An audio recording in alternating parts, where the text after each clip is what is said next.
Olá, irmãos.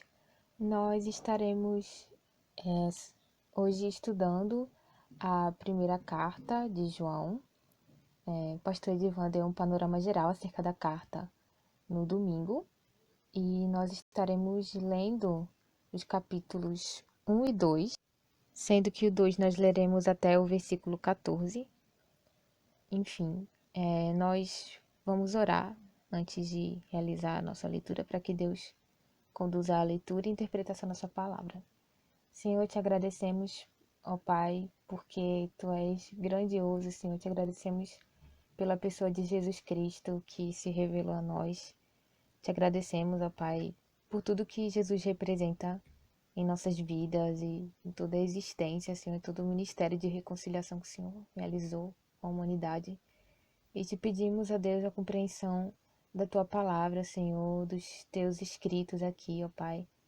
Que nós de fato venhamos entender, ó Deus, o que está aqui posto e venhamos aplicar a nossa realidade, Senhor, com a condução do Teu Espírito Santo. Nós choramos em nome de Jesus. Amém. Vamos começar, capítulo 1. Proclamamos a vocês aquele que existia desde o princípio, aquele que ouvimos e vimos com nossos próprios olhos e tocamos com nossas próprias mãos. Ele é a palavra da vida. Aquele que é a vida nos foi revelado, e nós o vimos. Agora testemunhamos e lhes proclamamos que ele é a vida eterna. Ele estava com o Pai e nos foi revelado. Anunciamos-lhes aquilo que nós mesmos vimos e ouvimos, para que tenham comunhão conosco. E nossa comunhão é com o Pai e com o seu Filho, Jesus Cristo. Escrevemos essas coisas para que vocês participem plenamente da nossa alegria. Essa é a mensagem que ouvimos dele e que agora lhes transmitimos. Deus é luz e nele não há escuridão alguma. Portanto, se afirmamos que temos comunhão com ele, mas vivemos na escuridão, mentimos e não praticamos a verdade. Mas se vivemos na luz, como Deus está na luz, temos comunhão uns com os outros e o sangue de Jesus, seu Filho, nos purifica de todo pecado. Se afirmamos que não temos pecado, enganamos a nós mesmos e não vivemos na verdade. Mas se confessamos nossos pecados, ele é fiel e justo para perdoar nossos pecados e nos purificar de toda injustiça. Se afirmamos que não temos pecado, chamamos Deus de mentiroso e mostramos que não há em nós lugar para a sua palavra. Capítulo 2. Meus filhinhos, escrevo-lhes essas coisas para que vocês não pequem. Se contudo alguém pecar, temos um advogado que defende nossa causa diante do Pai, Jesus Cristo, aquele que é justo. Ele mesmo é o sacrifício para o perdão de nossos pecados, e não apenas de nossos pecados, mas dos pecados de todo o mundo. E sabemos que o conhecemos se obedecemos a seus mandamentos. Se alguém diz, eu o conheço, mas não obedece seus mandamentos, é mentiroso e a verdade não está nele. Mas quem obedece à palavra de Deus mostra que o amor vem dele. Mostra que o amor que vem dele está se aperfeiçoando em sua vida. Desse modo, sabemos que estamos nele. Quem afirma que permanece nele deve viver como ele viveu. Amados, não lhes escrevo um novo mandamento, mas um antigo que vocês têm desde o princípio. É a mesma mensagem que ouviram antes. E, no entanto, também é um novo mandamento, cuja verdade ele demonstrou e vocês também a demonstram. Pois a escuridão está se dissipando e a verdadeira luz já brilha. Se alguém afirma, estou na luz, mas odeia seu irmão, ainda está na escuridão. Quem ama seu irmão permanece na luz e não leva os outros a tropeçar. Mas quem odeia seu irmão ainda está na escuridão e anda na escuridão. Não sabe para onde vai, pois a escuridão o cegou.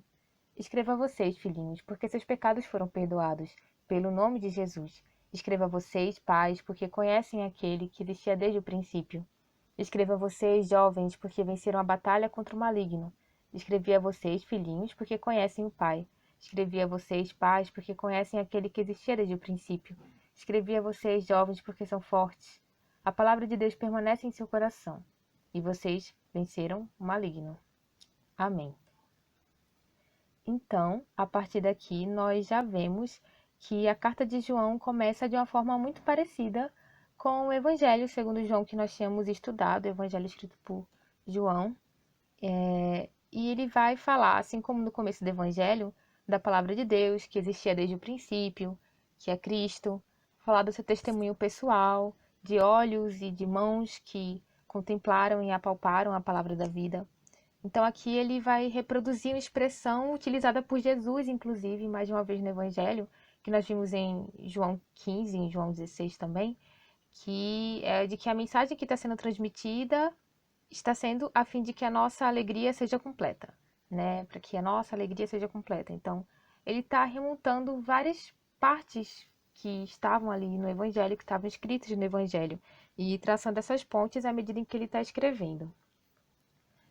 No domingo passado, como eu disse, o pastor Edivan nos deu um panorama geral sobre a carta, sobre o contexto em que a carta foi escrita, e ele me explicou que nessa carta, na igreja, no momento que a carta foi escrita, havia um contexto de disseminação do gnosticismo. E o gnosticismo era uma doutrina que pregava uma natureza inconciliável entre a carne e o espírito, como se não pudesse conviver, não pudesse coexistir os dois juntos, de maneira que eles diziam que Jesus ele não teria sido um ser humano de fato, não teria encarnado. Ele apenas pareceria humano, mas na verdade era um espírito, tipo um fantasma, digamos assim. Eles acreditavam que, uma vez que a carne era dissociada do espírito, você podia viver sua vida na carne da forma que você bem entendesse. Então, eles exaltavam todo tipo de luxúria e concupiscência. E ainda assim, né, vivendo dessa forma, de qualquer maneira, com a sua carne, o seu espírito estaria resguardado pelo recebimento de um conhecimento especial, uma gnose, digamos assim. Então, por eles terem recebido, né, dizerem que tinham recebido essa revelação de Deus, essa gnosis, eles seriam detentores, né, de algo que os tornaria superiores, né? Eles afirmavam que poderiam pecar livremente e ainda assim manter a comunhão do espírito deles com Deus, porque afinal de contas, a carne e o espírito estavam tão dissociados que o que eles fizessem com a carne deles não influenciaria o espírito. É como se uma coisa não tocasse na outra, digamos assim. Então, os gnosticistas, eles seriam como um extrato superior da igreja, digamos assim, de pessoas que receberam uma revelação sobrenatural que dispensava a eles de prestar contas a Deus ou às pessoas. Então, a primeira coisa que João faz aqui na carta, ao longo de toda a carta, ele está combatendo essa heresia que a carta mostra que existia lá. E a primeira coisa que ele faz é mostrar que Jesus foi uma pessoa de carne e osso, que foi ouvido, que foi visto, que foi tocado, que foi sentido. Ele dá o seu testemunho pessoal de um discípulo que foi próximo de Jesus, alguém que estava próximo dele ao longo do seu ministério. Sim, ele foi encarnado, né? Então, Jesus, ele foi totalmente Deus e ao mesmo tempo foi totalmente humano, totalmente homem. E aí ele vai atacar um desses pressupostos do gnosticismo, que é justamente de que Jesus não teria encarnado. Por outro lado, vejam que o gnosticismo ele prega uma vida de contradição, na qual o espírito estaria limpo e o corpo estaria, digamos, sujo, porque a condenação seria só para o corpo e não para o espírito, de acordo com a visão dos gnosticistas. E João ele vai novamente apontar uma mentira, né, que está contida nesse tipo de pensamento. E para isso ele vai partir do pressuposto de que Deus é luz. E isso nós vimos já no Evangelho segundo João também, logo no capítulo 1, e que afirma que Deus é luz, que a luz resplandeceu sobre a humanidade, mas que as pessoas preferiram as trevas. Ele vai trazer esse raciocínio do Evangelho para as cartas, para essa carta. Então, ele diz que Deus é luz e que para termos comunhão com Deus, nós precisamos andar dentro dessa luz. O termo que é usado aqui é koinonia. Koinonia significa participação ou comunhão. Então, é um raciocínio bem simples e bem fácil. Deus é luz, então, para participarmos dele, nós precisamos viver na luz. Para termos comunhão com Deus, nós precisamos viver na luz. E no capítulo 2, João vai retomar esse raciocínio, mostrando que viver na luz significa guardar os mandamentos de Deus. E ele mostra que não é possível você conhecer a Deus sem obedecê-lo. Isso é algo que Jesus, inclusive, tinha dito no Evangelho. Quando nós vemos em João 14,15, quando nós estudamos, Cristo disse, se vocês me amarem verdadeiramente, guardarão os meus mandamentos. Então, o amor de Deus não é só um amor de sentimentos ou de palavras, mas é um amor de ação. E, ao mesmo tempo, no capítulo 1, nos versículos 8 e 9, João vai dizer que o fato de nós sermos salvos não significa que nós não temos pecado. Então, se nós pressupomos que estamos perfeitos diante de Deus, nós estamos mentindo. E aí, o que Deus quer diante disso? Ele quer a confissão. Então, a gente pode cair no erro de pensar que se nós ignorarmos os nossos pecados e buscarmos a Deus da nossa maneira, tudo vai ficar bem. E aí a gente joga os nossos erros para debaixo do tapete porque a gente não quer encarar esses erros de frente. E muitas vezes nós até nos voltamos para Deus com um pedido genérico de perdão.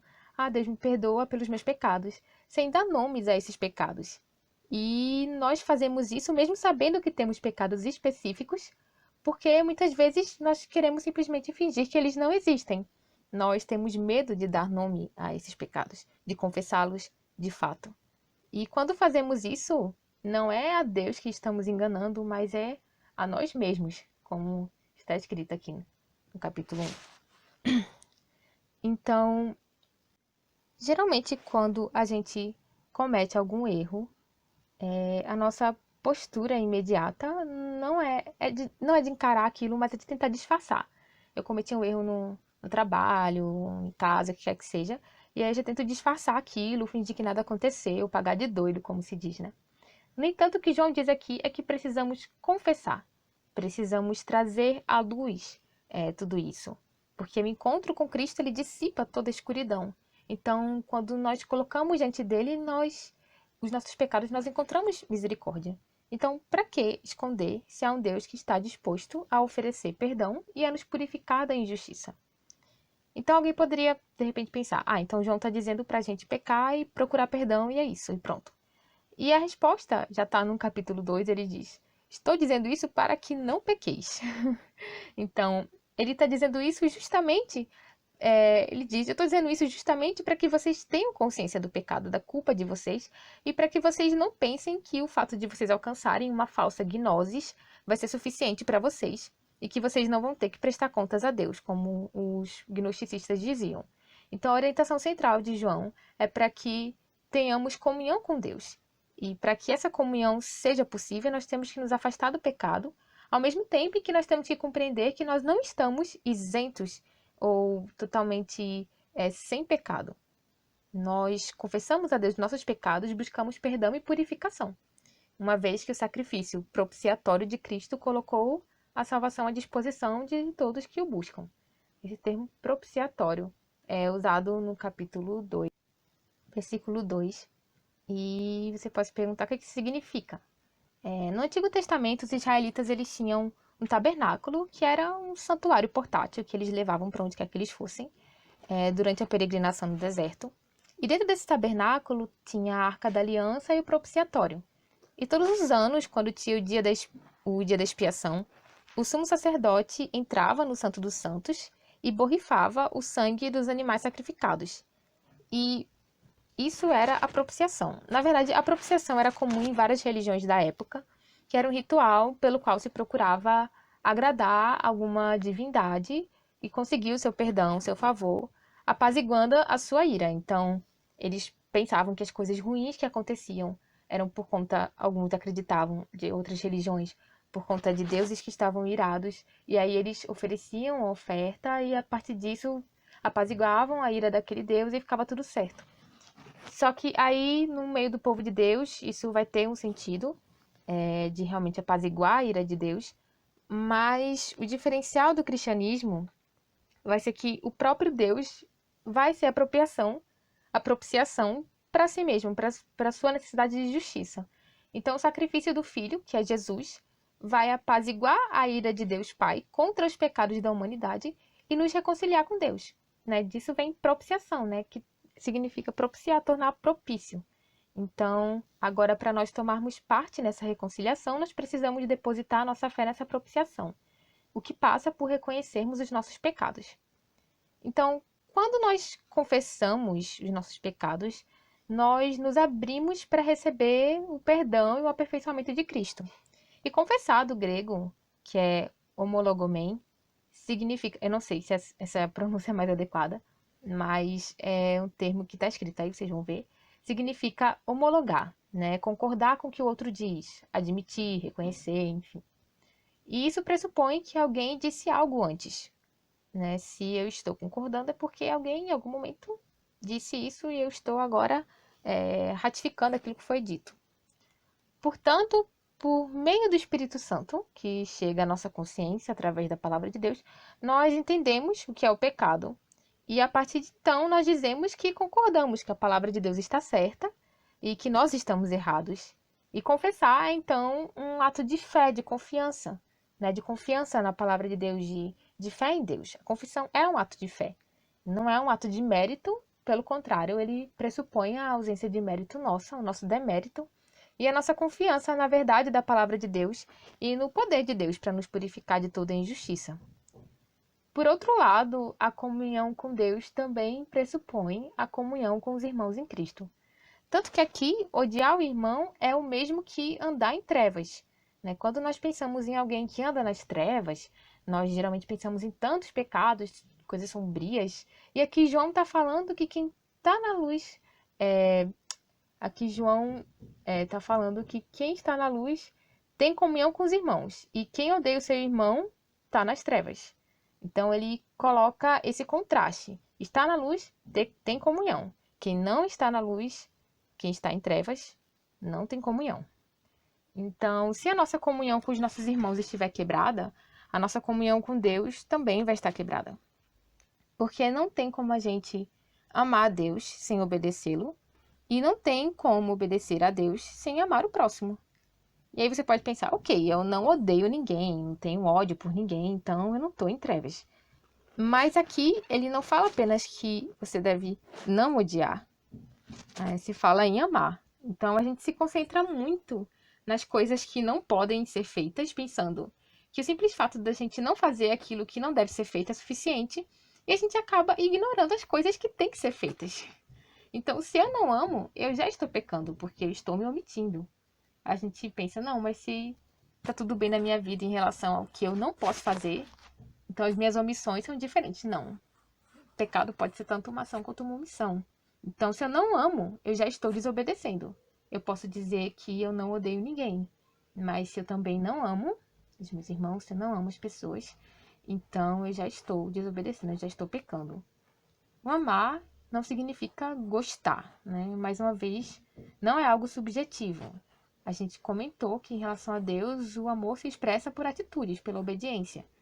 E em relação ao amor ao próximo também. Amar é agir. É você prezar pelos outros na mesma intensidade com a qual você preza por si mesmo. Tanto que está relacionado muito com aquilo que é dito em Gálatas 6:2, né? Sobre nós levarmos as cargas uns dos outros. E nós falamos sobre confessar nossos pecados a Deus. E é interessante porque em Tiago 5,16 vai dizer que diz, portanto, confessem seus pecados uns aos outros e orem uns pelos outros para serem curados. E isso é interessante porque a nossa caminhada espiritual não é só com Deus, mas é com o próximo. Aliás, não tem como ela ser com Deus sem ser com o próximo. E a gente não pode se negar a receber ajuda, a receber oração. Não pense que Deus chamou você para você se aperfeiçoar sozinho. Não, nada disso. Ele fez da igreja uma unidade dentro de uma enorme diversidade para que o elo do evangelho permitisse que essa igreja se fortalecesse, se aperfeiçoasse e brilhasse diante da humanidade. Então, nós todos precisamos uns dos outros. E não tem como nós dissociarmos a comunhão com Deus da comunhão com os nossos irmãos. As duas precisam andar juntas para participarmos de Deus, para participarmos da essência de Deus, da luz de Deus. Nós precisamos andar na luz. E para andarmos na luz, precisamos também ter essa participação, essa comunhão com os nossos irmãos. Então, é basicamente isso, né? Nós estamos falando sobre condições para a comunhão. E, de fato, nós precisamos buscar tanto a comunhão com Deus, quanto a comunhão com o próximo, para podermos participar dessa luz que está em Cristo. Essa luz que resplandece no meio das trevas, para que a igreja seja esse sinal, essa luz em meio à escuridão.